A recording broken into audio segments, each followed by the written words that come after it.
Doctor Padekallu Vishnu ಭಟ್ಟರೊಂದಿಗೆ ಹಳಗನ್ನಡ ಕಾವ್ಯ ಶಾಸ್ತ್ರ ಅಧ್ಯಯನ ವಾಹಿನಿಯಲ್ಲಿ ಜನ್ನನ ಯಶೋಧರ ಚರಿತೆ ಉಪನ್ಯಾಸ ಮಾಲೆಯನ್ನು ಕೇಳುತ್ತಿದ್ದೀರಿ.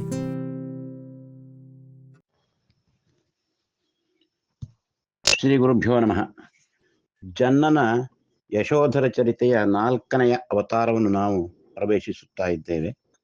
ಈ 4ನೆಯ ಅವತಾರ ಕೊನೆಯ ಅವತಾರ, ಅಂದರೆ ಕೊನೆಯ ಅಧ್ಯಾಯ. ಇದು 4ನೇ ಅಧ್ಯಾಯ.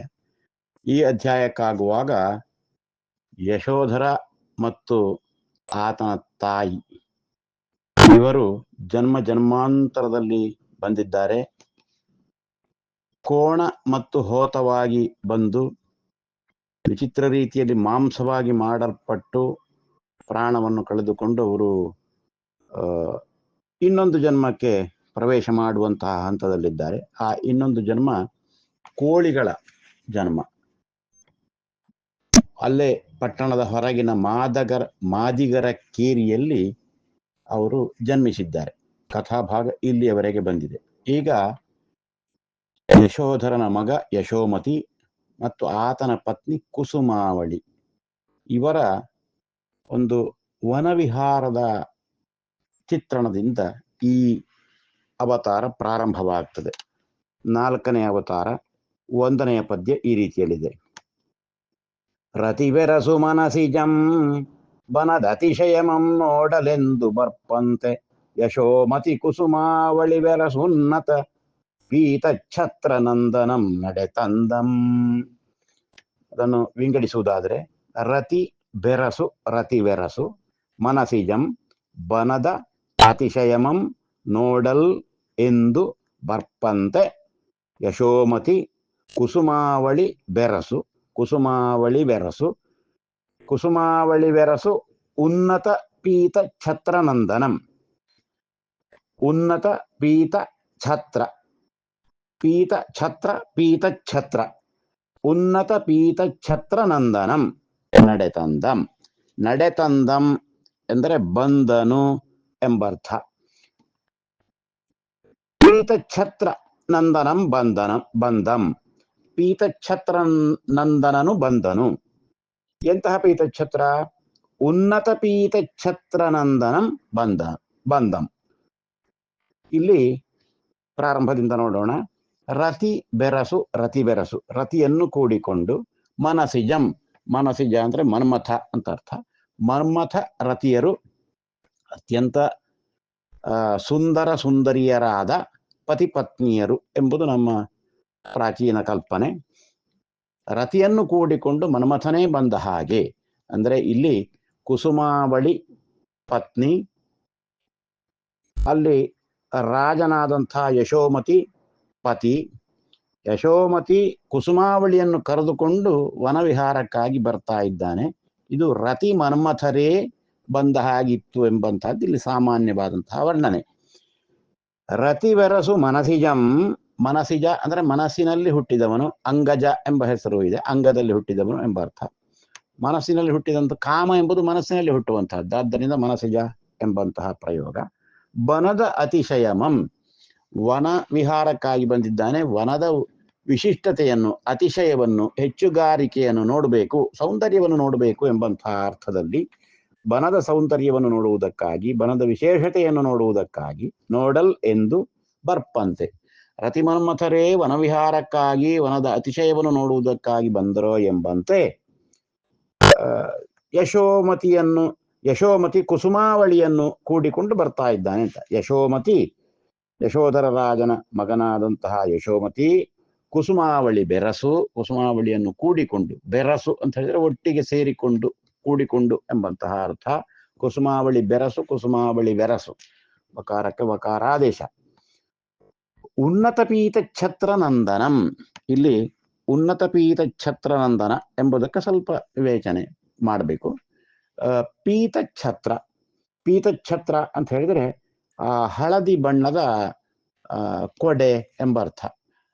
ರಾಜನಿಗೆ ಸಾಮಾನ್ಯವಾಗಿ ಬೆಳ್ಗೊಡೆ ಇರ್ತದೆ, ಆತನ ಅಧಿಕಾರದ ಸಂಕೇತವೂ ಹೌದು ಬೆಳ್ಗೊಡೆ ಎಂಬಂತಹದ್ದು. ಇನ್ನು ಅದಕ್ಕಿಂತಲೂ ವಿಶಿಷ್ಟವಾದಂತಹದ್ದು ಎಂಬ ಅರ್ಥದಲ್ಲಿ ಸುವರ್ಣ ವರ್ಣದ ಅಥವಾ ಚಿನ್ನದ ಬಣ್ಣದ ಕೊಡೆ, ಅದು ಪೀತಛತ್ರ.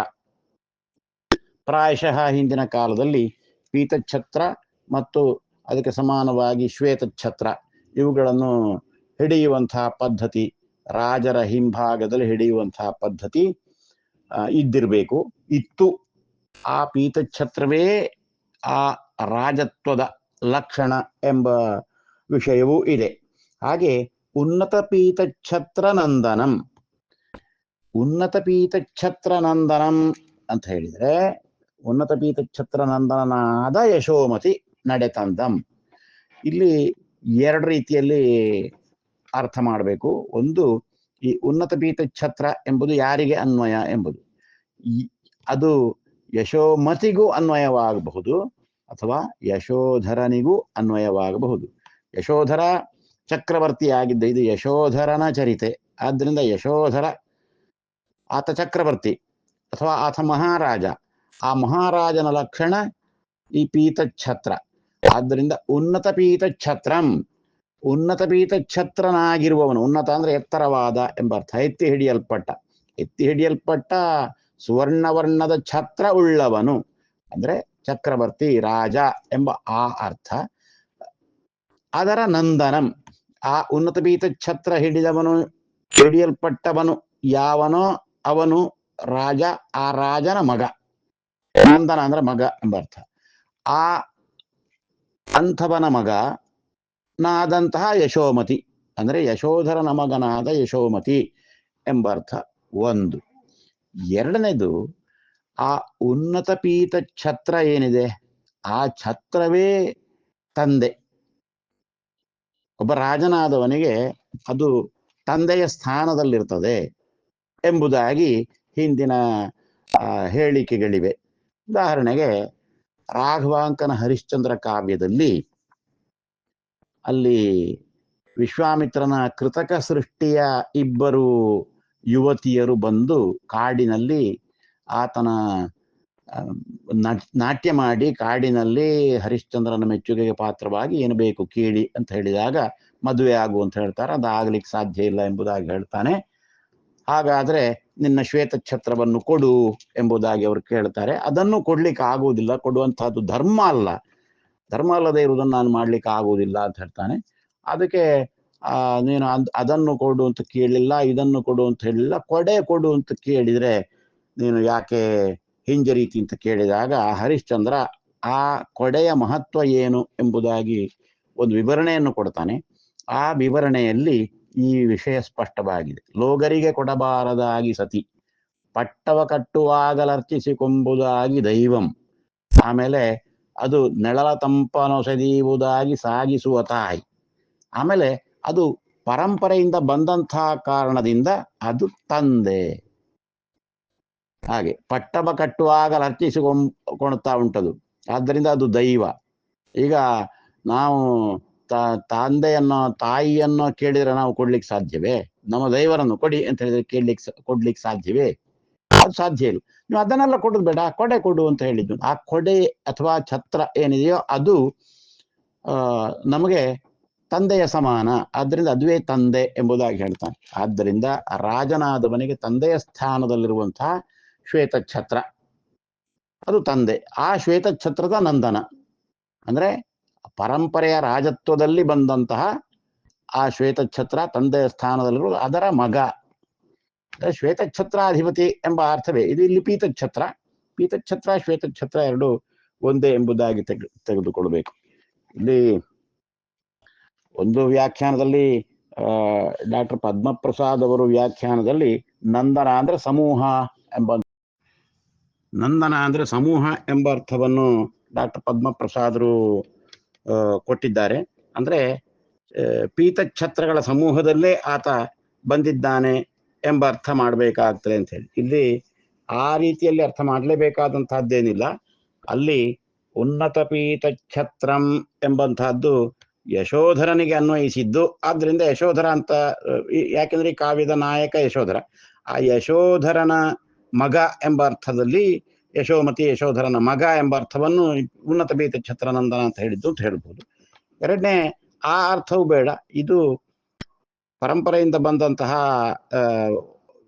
ರಾಜತ್ವದ ಚಿಹ್ನೆ, ಇದು ತಂದೆಗೆ ಸಮಾನ ಎಂಬ ಅರ್ಥದಲ್ಲಿಯೂ ಉನ್ನತ ಪೀತಚ್ಛತ್ರನಂದನಂ ಎಂಬಂತಹದ್ದನ್ನು ಯಶೋಧರನ ಮಗನಾದಂತಹ ಯಶೋಮತಿಗೆ ಇಲ್ಲಿ ಅನ್ವಯಿಸಬಹುದು. ಉನ್ನತ ಪೀತಚ್ಛತ್ರ ನಂದನಂ ನಡೆತಂದಂ ಅಂದ್ರೆ ರತಿ ಮನ್ಮಥರು ಬರುವ ಹಾಗೆ ಕುಸುಮಾವಳಿ ಯಶೋಧರರು ವನವಿಹಾರಕ್ಕೆ ಬಂದರು ಎಂಬ ವಿಷಯವನ್ನು ಹೇಳ್ತಾ ಈ ಅವತಾರವನ್ನು ಯಶೋಧರ ಚರಿತೆಯಲ್ಲಿ ಜನ್ನ ಪ್ರಾರಂಭ ಮಾಡ್ತಾನೆ. ನಮಸ್ಕಾರ.